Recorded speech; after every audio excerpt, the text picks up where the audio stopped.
comienzan a disparar y una bala de AKM le impacta y posteriormente es alcanzado por las granadas que comienzan a lanzar. ¿Quiénes fueron los encargados de llevarla a cabo? ¿Y qué ocurrió en sus vidas antes, durante y después de la operación Chavín de Huántar? Pasan las cosas y simplemente no, yo no puedo ir así. Hasta acá llegamos y se acabó. Audios inéditos de inteligencia, imágenes nunca antes vistas de los oficiales que murieron, la reconstrucción detallada de los comandos que incursionaron en la residencia, la voz de los rehenes liberados. Sí me acuerdo, me senté en esta esquina y como la situación era incierta, las posibilidades de salir vivos eran bien difíciles, entonces comencé a escribir una carta dirigida a mi querida y amada esposa, en la cual me despedía y le pedía tranquilidad, serenidad y que afronte la situación que se venía, ¿no? Para quienes no lo sepan, este es un breve recuento de lo que ocurrió aquella noche del 17 de diciembre de 1996. El embajador Morihisa Aoki celebraba en su residencia el cumpleaños del emperador japonés. En estas imágenes grabadas solo minutos antes de la incursión terrorista, vemos a Alfredo Torres de la encuestadora Apoyo conversando amenamente con Alejandro Toledo y Manuel Torrado de Datum. Así como ellos, casi 500 invitados departían en el jardín posterior de la residencia. El canciller Francisco Tudela, el general Máximo Rivera, jefe de la DINCOTE, y la madre y el hermano del presidente Fujimori son solo algunos ejemplos de las personalidades que allí se encontraban. Decenas de oficiales de la policía y las Fuerzas Armadas, congresistas, ministros de Estado y embajadores de varios países fueron sorprendidos a las 8:20 de la noche, cuando el grupo liderado por Serpa tomó por asalto la residencia. En estas imágenes, grabadas por los mismos terroristas, vemos cómo se camuflaron dentro de una ambulancia y cómo planificaron al milímetro la operación. Tras unos minutos, todos los invitados habían sido obligados a entrar a la casa y en ese momento se les informó que quedaban retenidos en calidad de rehenes. Todos acataron la orden, excepto dos personajes que, presas del pánico, aprovecharon un descuido de sus captores para huir. Uno de ellos, Hernando Andrade Carmona, alcalde de Miraflores, y el otro, el comandante Rodolfo Reátegui Rodríguez, edecán de la Presidencia de la República. Esa misma noche, el MRTA dejó en libertad a todas las mujeres y durante la siguiente semana permitió la salida de 263 rehenes más. Entre febrero y marzo del 97, por distintos motivos, 13 personas más fueron liberadas. Es así que para abril del 97, la residencia japonesa albergaba a 72 rehenes bajo la amenaza de 14 terroristas que exigían la liberación de más de 400 presos del MRTA que purgaban distintas condenas a lo largo y ancho del país. Pero ¿cómo se inicia la historia de Chavín de Huántar? Muy pocos saben que al día siguiente de la toma de la embajada se empieza a formar ya el grupo de comandos que ingresarían a rescatar a los rehenes. Algunos fueron convocados por sus jefaturas, pero muchos otros se presentaron voluntariamente con la intención de colaborar. Ese fue el caso del teniente Raúl Gustavo Jiménez, a quien vemos bailando en el matrimonio de su hermana, en este video nunca antes difundido por la prensa. Jiménez sería uno de los que moriría víctima del fuego terrorista. Sus padres recuerdan que el mismo día del ataque emerretista, él tenía que pedir la mano de su novia, pero Jiménez pidió que lo llevaran al cuartel. Yo he dicho a las 8, así que de repente llego 8, 8:15, 8:30, pero ahí le digo yo, no te preocupes, me dice, tú ándamela pidiendo por ahí, que yo voy a llegar después. Llega él, y en ese momento dice, justo me han dado permiso, dice ahorita, y él terminó pues con toda la ceremonia que podía haber. ¿Sabes qué, papá? Me voy, y le digo a su madre, me voy porque nomás me han dado permiso 1 hora. Ese día, ya comprometido con su novia, Claudia Barrantes, el teniente Jiménez partió para la base de Las Palmas. La que iba a ser su esposa solo se reencontró con él el día de su entierro. Otros que ofrecieron sus servicios al día siguiente de la incursión terrorista fueron los capitanes Luis Marca y Néstor Castañeda. Desde entonces, y al igual que los otros 138 comandos que participaron en la recuperación de la embajada, no volvieron a ver ni a comunicarse con sus familias hasta después de que todo pasó.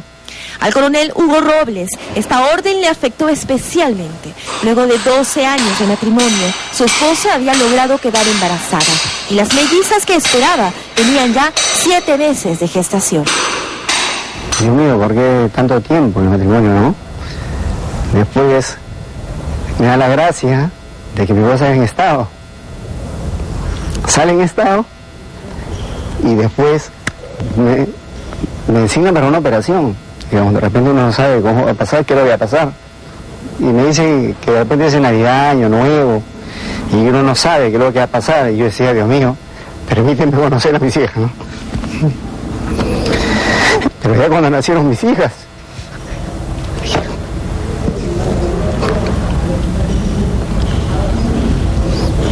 las conocí y después, Dios mío, por favor dame vida para verlas crecer, ¿no? Bien pedilón uno. Primero uno quiere conocerlas y después, Dios mío, no quiero morirme porque quiero verlas crecer, ¿no? Este video fue grabado en esa oportunidad y tiene un valor incalculable por lo siguiente. El comandante Juan Valer, gran amigo de Robles, se escapó también unas horas de la concentración para conocer a las mellizas. Aquí lo vemos, con su esposa Marina y su hija Valeria, bromeando, como siempre. Hasta que por fin hiciste algo bueno, compadre. Y es Valeria, y es Marina, y este soy yo. Falta yo, Valeria. 2 meses y medio después, Valer caería abatido por el fuego emerretista en la operación Chavín de Huántar. ¡Ofrendando su vida!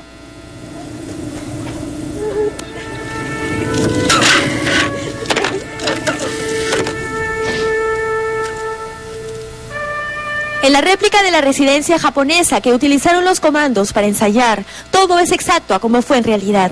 Hasta los mismos cuadros cuelgan de las paredes. El coronel Roberto Fernández fue uno de los 6 oficiales de las Fuerzas Armadas que trabajaron bajo el mando del almirante Luis Gianpietri en las labores de inteligencia que permitieron conocer los detalles que luego ayudarían a la liberación. Él tenía un beeper que logró esconder, a través del cual le llegaban preguntas específicas desde fuera, que luego eran contestadas por Gianpietri a través de los micrófonos que lograron sembrarse en la embajada. Uno en una Biblia y otro en esta guitarra, que llevaba un mensaje de la esposa del almirante que ayudó a disipar las sospechas de los terroristas. El micro estaba instalado al interior de la guitarra y fue una invalorable ayuda que permitió una comunicación constante. Por ejemplo, es uno de los audios en el que Gianpietri proporciona información valiosa. Los chanchos en el corral, el chancho mayor, los 3 chanchitos y 4 lechones. Chanchos eran Serpa, Tito o el árabe, es decir, los jefes, y lechones, la tropa emerretista. Para que los comandos pudieran ingresar a la residencia, era necesario que la mayor cantidad de chanchos y lechones estuvieran en la planta baja, para así neutralizarlos con una primera explosión desde los túneles. Los terroristas se habían acostumbrado a jugar fulbito por las tardes y enviaban a un solo hombre a cuidar a todos los rehenes que se encontraban en el segundo piso. Una semana antes del 22 de abril del año 1997, se inició la incursión de los comandos en las distintas casas vecinas a la embajada, desde donde iniciarían su ataque. Algunos entrarían por túneles, otros por puertas y ventanas. El teniente Jiménez llamó a su madre por teléfono. Me dice, mamá, prende una velita a tu virgencita preferida. Le digo, ¿por qué? No sé, préndela nomás y ruega por mí. Me dice, ¿pero por qué, muchacha? No sé, préndela, mamita, ya. Me dice, ya, chao. Me acerqué al Señor de los Milagros y le pedí algo muy importante. Primero le decía, Señor, el día de mañana va a ser la operación. Lo único que te pido, dame más años de vida. Minutos antes de recibir la orden de ataque, Marca, quien había sido designado primer hombre en su patrulla, pensó por primera vez en la muerte. Acá la posibilidad de morir como que la sientes más cercana, ¿no? O sea, vamos a entrar a un sitio muy estrecho, a un combate cerrado, ¿no? Donde un balazo es un muerto, pues, ¿no? Y definitivamente yo era el que iba a recibir el primer impacto de lo que venga, ¿no? Entonces era mi trabajo, ¿no? O sea, ser el freno, ser el escudo de los que venían atrás. Marca aceptó que el médico le colocara un catéter en una muñeca que estuviera listo para transfundirle sangre si llegara a necesitarla. Esto mismo hicieron muchos otros comandos, previendo que podrían caer heridos. A las 3:17 de la tarde, la orden de atacar llegó. No pasó mucho tiempo hasta que los primeros bombazos transmitidos en vivo por la televisión nacional paralizaron al país.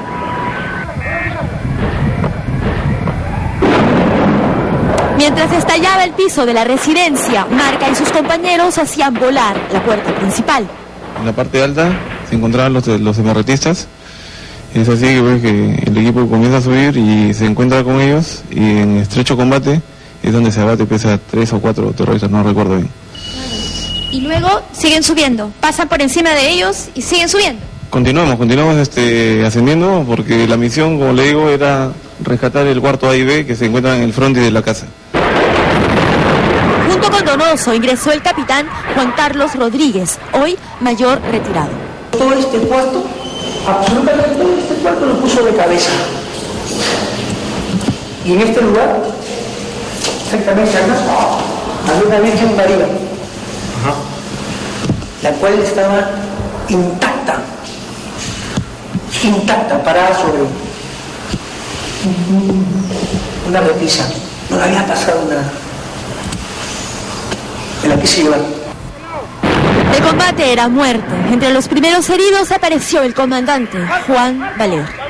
Por encima de todos los comandos que estaban en cuclillas, todos estaban agazapados, y por encima de ellos se pasaba el cuerpo de Valer, y luego fueron bajando los rehenes. Se me decía, Fer, me dieron, ayúdame, ¿no? Se recordó su familia, ¿no? Señora, mis hijos, ¿no? Cuídenlos, ¿no? Mientras tanto, el capitán Rodríguez rescataba a 29 rehenes entre empresarios japoneses y oficiales de las Fuerzas Armadas. Mi misión era abrir esta puerta, que supuestamente por inteligencia estaba cerrada, estaba abierta, pero no, estaba cerrada. Hicieron una carga, abrieron la puerta y entraron. Este era un closet, ¿no? Saca su mano y nos dice, somos seis. Y yo resalto la cara, la mirada de emoción que tenían al verlo, ¿no? Y era la satisfacción que uno tenía al estar cumpliendo su misión de la mejor manera. Ellos de acá dirigían sus actividades, por ejemplo, de acá nombraban la guardia, y sabíamos que acá estaba todo el arsenal y hasta incluso, como le digo, un dispositivo para hacer volar toda la residencia. De acá solamente sacaban el arma y de acá disparaban sin exponer los cuerpos.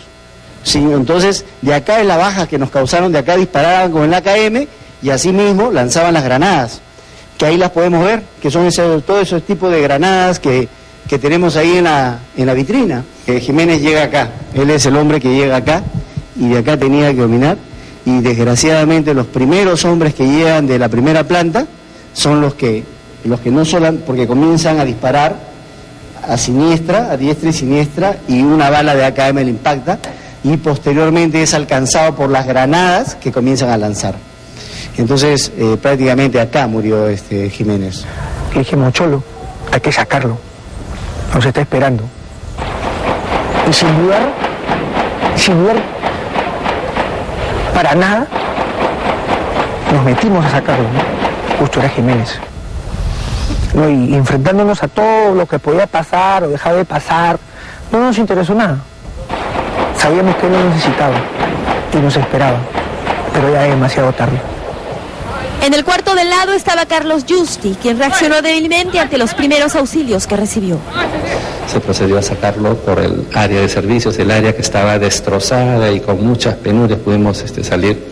En esa área fue donde uno de los comandos, Cruz Jarana, pierde un pie porque pisa ya había informaciones de que había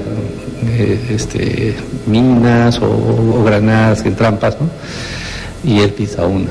Tú de acá más o menos cuando menos podías tratar de ver, porque no se veía, no veías ni tu mano. Todo esto estaba lleno de humo y lo único que escuchabas eran balas y explosiones por todos sitios y candela, fuego vivo. Era horrible y todo tú escuchabas acá y ¡plac, plac! O sea, lo que sentías en la pared, ¿no? O sea, era algo que... vistes, por ejemplo, yo tuve la oportunidad de jalarlo desde aquí al que estaba con la pierna, que había perdido la pierna, porque de allá me enteré de que había uno herido en la pierna, que era Cruz. Fue muy duro, acá fue durísimo, durísimo. Estuve acá en este pasadizo, y no podíamos evacuar a los rehenes. Recién cuando el árabe fue doblegado por un agujero abierto en el techo, el resto de los rehenes de esa zona pudo salir por la terraza. Es entonces que el capitán Castañeda y su compañero deciden arriar la bandera emeretista. Bueno, al tirarlo sentí que ya el Perú era libre, que ya se había acabado la pesadilla, que todo había terminado. En la parte baja había un comando que me vio seguramente muy alterado y me dijo: tranquilo, ya todo acabó, Dios está con nosotros. Y me dio unas palmadas en la espalda y al mirar su rostro lo vi tan alegre que eso empezó a devolverme la paz. Este es el mayor Luis Marca haciendo un gesto de victoria. Todo había terminado. Luego del reencuentro de los rehenes con sus familiares, el presidente Fujimori anunció los nombres de los muertos por televisión. Recién los padres del teniente Jiménez supieron no solo que su hijo había participado en la operación Chavín de Huántar, sino que había perdido la vida en ella. Fue una cosa impactante que nos quedamos por...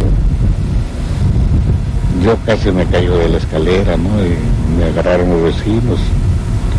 Y en realidad fue sumamente doloroso para nosotros, precisamente nosotros que somos los padres.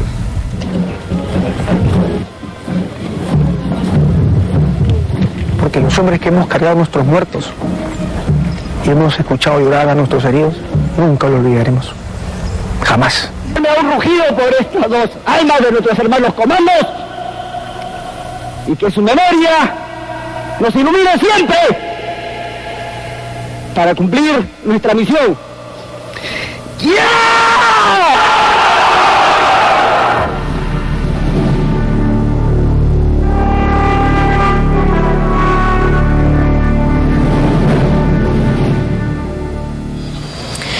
Momentos de terror realmente que se vivieron en la Embajada de Japón, así como los momentos que tuvieron que soportar estos 36 rehenes del consorcio Camisea, que también fueron secuestrados por las huestes de Sendero Luminoso, pero que afortunadamente luego fueron ya puestos